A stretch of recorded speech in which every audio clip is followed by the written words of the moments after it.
Ուրեղյան, քանի որ դուք տեղից ընդհատեցիք, ես ձեզ նկատողություն եմ հայտարարում, սա նույնպես պատճառահետևանքային կապ է։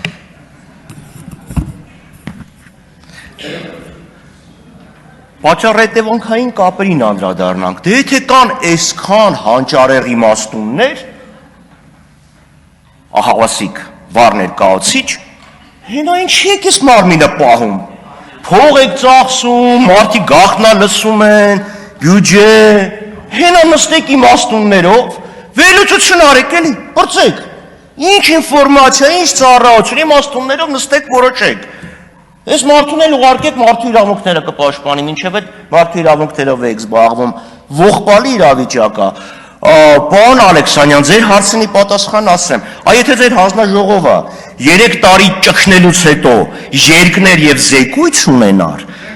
զեկույց չունի,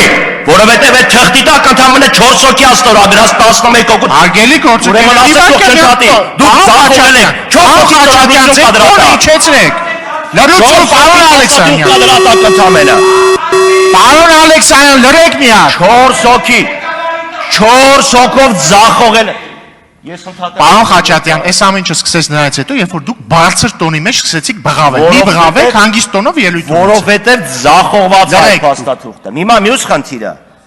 սահմանազատման հետ կապված, պարոն Ռուբինյան, այդ սարեր ձորերը, որ ասում են, մի խելոք մարդ ասել արտասահմանում։ ՀՀԿ-ն էլ դա արձանագրել է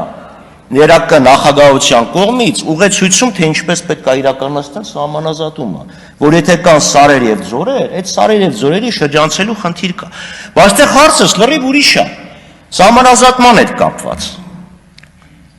Ասում էին պետք է լինի 75 թվի գենշտաբի քարտեզը։ Բայց այդ ինչ եք փոխանակել իրար հետ։ Մյուսը սելայնակիցներ։ Ձեզ Նիկոլ Փաշինյանը ուղղակի շանտաժի է ենթարկում։ Ասում է ես չլինեմ, կլինի պատերազմ, այսինքն ինքը ներսում չունենալով լեգիտիմություն, հասկանալով իր գավիժող հեղինակության եւ աջակցության մակարդակը, ասում է ես չլինեմ, կլինի պատերազմ, այսինքն Ալիևը նստած ասում է ինչ ուզում անի, եթե հանկարծ փորձեք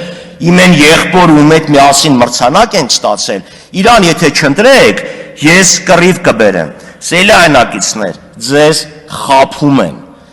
ձեզ